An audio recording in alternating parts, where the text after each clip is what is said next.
Welcome to my channel. Please subscribe this channel. Before we talk about Rohit Vemula's bill, a bill called Karnataka Rohit Vemula Prevention of Exclusion or Injustice, Right to Education and Dignity Bill 2025. The same bill they are going to introduce it even in Telangana, announced by Deputy Chief Minister of Telangana, Batti Vikramarka yesterday. He said we are going to introduce this bill in Telangana also. So based on the suggestions of Rahul Gandhi, Karnataka government and as well as Telangana government, in which Congress is ruling the states. In this context, before we going to talk about what is this bill, why then bill was named after Rohit Vemula, before we talk about this, I request you to subscribe this channel, like the video and comment below the video, forward to your friends if it is possible, and if you're comfortable with, share to many people as many as possible. Okay, now going into the details, why this bill was proposed and why it was named after Rohit Vemula. First, we should understand who is Rohit Vemula before understanding the bill.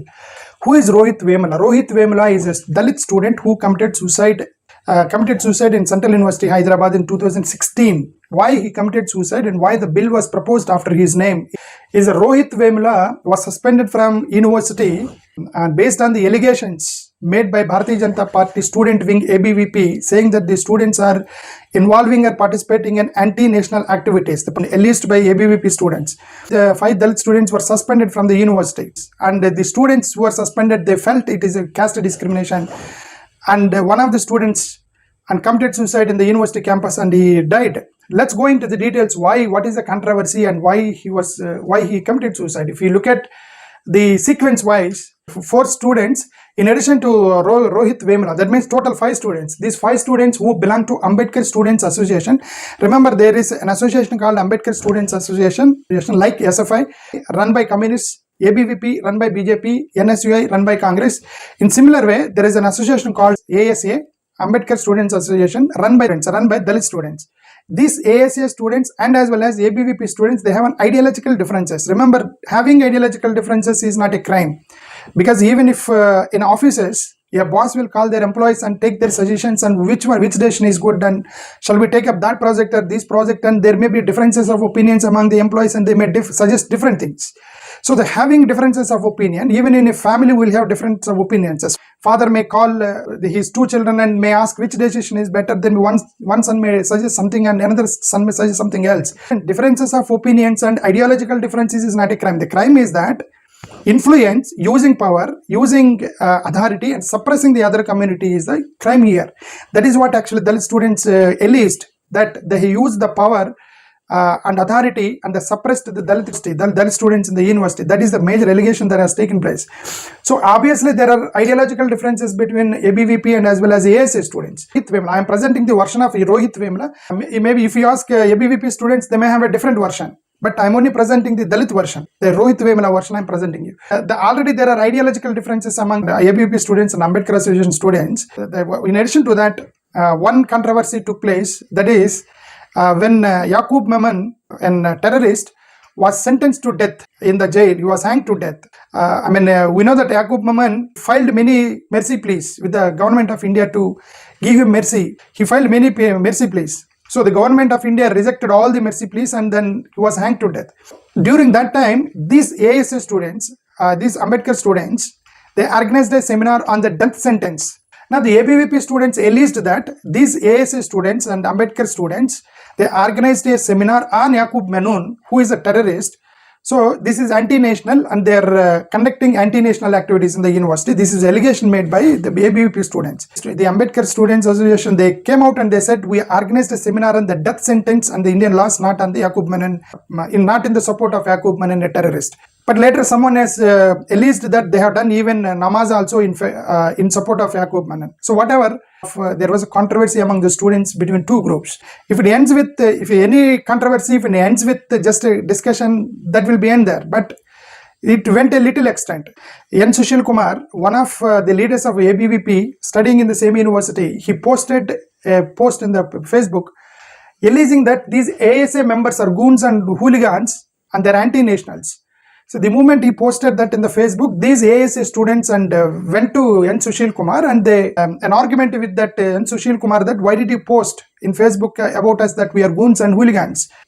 Then there was an argument between them. The issue went to the security officials of the university. The moment the security officials called both the groups and they compromised both, and the N. Sushil Kumar has written an apology letter to these Ambedkar students. It is supposed to be end there, but it did not end there. It triggered more controversy when the N. Sushil Kumar, he had appendicitis, stomach pain, and he went to hospital and the doctor done a surgery.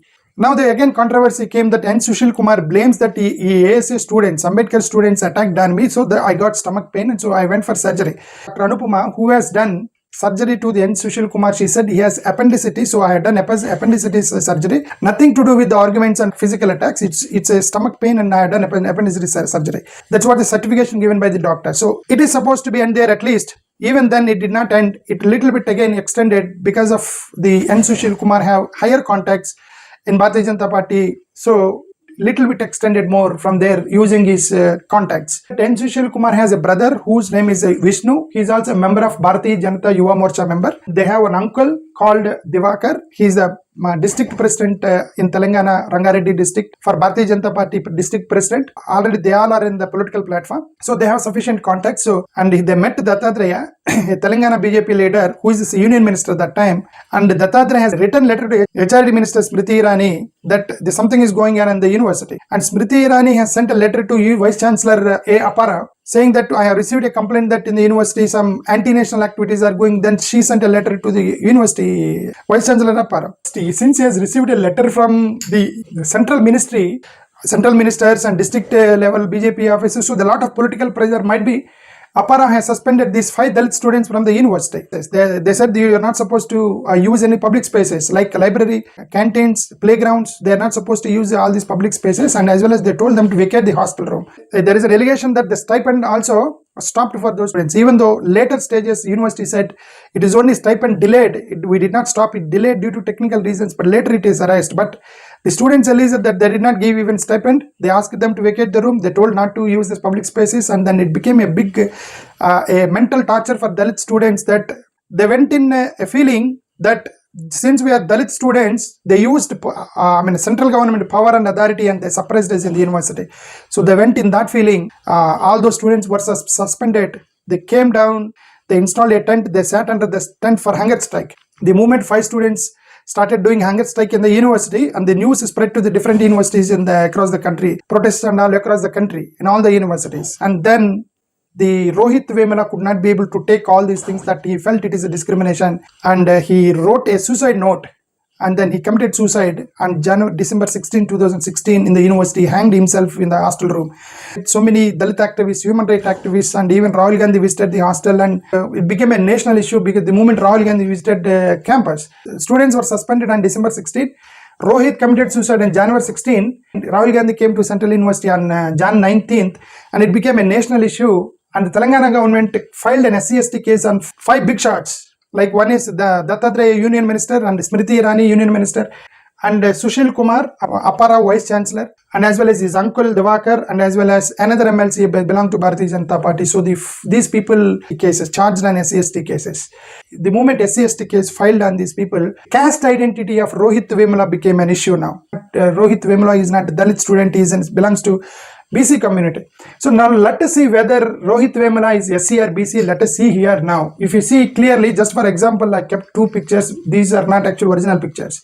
These colonies, say, just make you understand that, say for example, this is backward community, a Vadera community which comes under BC, which in Telugu states. Say for example, this is BC colony and this is SC colony, Mala community comes under SC community. This is Rohit's mother. When she was child, parents abandoned her, maybe 50 years back, maybe poverty or maybe some other reason that we don't know, but she was abandoned as a child by parents.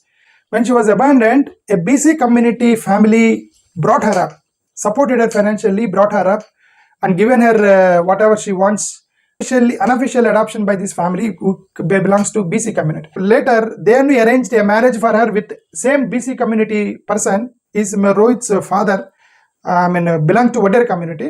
The family who is supporting her, they only arranged a man for her marriage. He married a Dalit woman, and Rohit Vemula and 2 other siblings. Total 3 children. She gave birth to 3 children. Later they had fight, they had marital issues, and she left her husband with 3 children. She went back to her colony, Mala community SC colony, and there for 25 years she brought up the children by doing tailoring job. Now the 2 arguments are coming. One is BJP and RSS, they are arguing in the biological context that The mother is adopted by BC family, so obviously she becomes BC.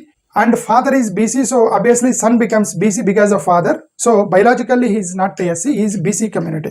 So that is what actually they are arguing that. But whereas some Dalit leaders, human activists, and who is supporting Rohit, these people are arguing legally and humanitarian grounds, like how this woman belongs to SC community, but she was brought up by BC community. But remember, this is not a legal adoption because it is in a village. They will not go with the legal adoption process and all because they're uneducated people, so they don't know. So there is no legal adoption, first of all. Secondly, even though this family is helping her, but the rest of the community did not accept her in their member of their family, because these rest of the community members knows that she belongs to SC community. They kept her away from the community. Only this family is helping her. She started living with her community members, that is SC community members, even though she was adopted by them. The point one. Point two, an adoption will not change the woman's caste. According to Supreme Court, the adoption will not change the woman's caste. First, point one. Point two, marriage will not change her caste status according to Supreme Court. Point two. Point three, she is living in the SC colony. Supreme Court told many times that if you have conflict on the caste, you should go to the field visit and say that from where, among which community they are living, and give the caste certificate there. In that context, she is living there for 25 years in the SC community colony, so she belongs to SC community. So in this context, legally and humanitarian grounds, she is SC, just biologically, and they are arguing that she is not SC. Now they say that father is BC community, so he is not SC. But here the context is that Rohit, when he was 1 year old child, he went along with his mother to SC colony. There only grown up, there only studied, there only his life, 20-25 years life among the SCs, and he grown among the SCs, except biological father is non-SC. So in this context, Supreme Court also told many times that in divorce cases, you should take the caste of mother. Point one. Point two, wherever they are living, you should give their that colony caste certificate you should give, because among whom they are living, they are facing the same discrimination. That is according to the Supreme Court. So in this case, Rohit Vemula belongs to SC community. So these are the two arguments. Whatever, even I am convinced that Rohit Vemula belongs to SC community because he faced the discrimination. He lived there, he grown there in SC colony, and then just because biological father is somebody else, and then you can't call him a non-Dalit, and then because he faced discrimination, how others faced in the society, right? So in this context, after Rohit Vemula committed suicide, there were a lot of allegations. Obviously, when something happens, then people will come out and argue many things. Students also argued many things here. The Dalit students came out and they said that we are shown discrimination. Dalit students, they came to social media, they started sharing that we are not giving marks equal to others, even though we performed well. They're not treating it as equal to other communities based on our caste. They're saying that based on our caste, they're not giving us proper projects, proper guides. These are all allegations. Odd allegations came out in the social media, and then obviously these governments started passing a bill in Karnataka, starting with Karnataka and Tamil Nadu. So this is the bill they are going to pass. According to this bill, if any university authorities, professors or vice chancellors show any discrimination on the SC, ST, BC and minorities, they will be jailed for 1 year and 10,000 fine. And they said if still university violates, will stop the fund, state government funds to such universities. This is the actually bill. The same bill they are going to introduce in Telangana. According to Batti Vikramarka, who announced yesterday, he also said that we are also going to introduce the same bill after Rohit Vemula name, to protect the SC, ST, BC minority students from discrimination in the universities and the higher education. This is the case about the bill. Thank you. Namaskar.